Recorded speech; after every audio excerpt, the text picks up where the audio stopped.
মধ্যপ্রাচ্যে আবারও উত্তেজনা। লেবাননের সশস্ত্র গোষ্ঠী হিজবুল্লাহ ইসরায়েলের সীমান্তবর্তী বসতি আবিভিম লক্ষ্য করে একাধিক রকেট নিক্ষেপ করেছে।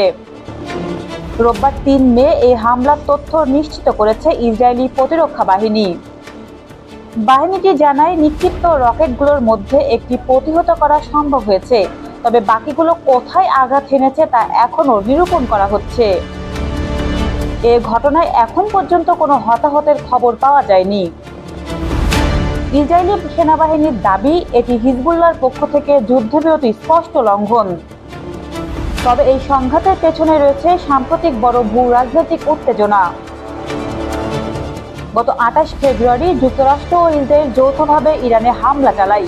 সে হামলায় নিহত হন ইরানের সর্বোচ্চ নেতা আয়াতুল্লাহ আলী খামেনি, যা পুরো অঞ্চলে উত্তেজনা ছড়িয়ে দেয়। এর পরপরই ইরানের পক্ষ নিয়ে সংঘাতে জড়িয়ে পড়ে হিজবুল্লাহ।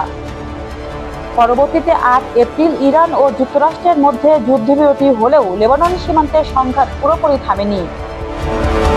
ইরানের চাপের মুখে ১৬ এপ্রিল হিজবুল্লাহর সঙ্গে যুদ্ধবিরতিতে যেতে বাধ্য হয় ইসরায়েল।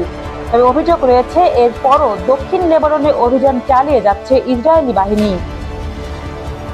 প্রতিবেদনে বলা হচ্ছে, বাড়িঘর ধ্বংস, লক্ষ্যভিত্তিক হামলা এসবের জবাবেই পাল্টা আক্রমণ চালাচ্ছে হিজবুল্লাহ। সাম্প্রতিক দিনগুলোতে ড্রোন হামলার পাশাপাশি রকেট নিক্ষেপও বাড়িয়েছে তারা। সব মিলিয়ে যুদ্ধবিরতি থাকলেও সীমান্তে উত্তেজনা কমেনি, বরং পরিস্থিতি আরও অস্থিতিশীল হয়ে উঠছে। মধ্যপ্রাচ্যে কি আবারও বড় সংঘাতের আশঙ্কা?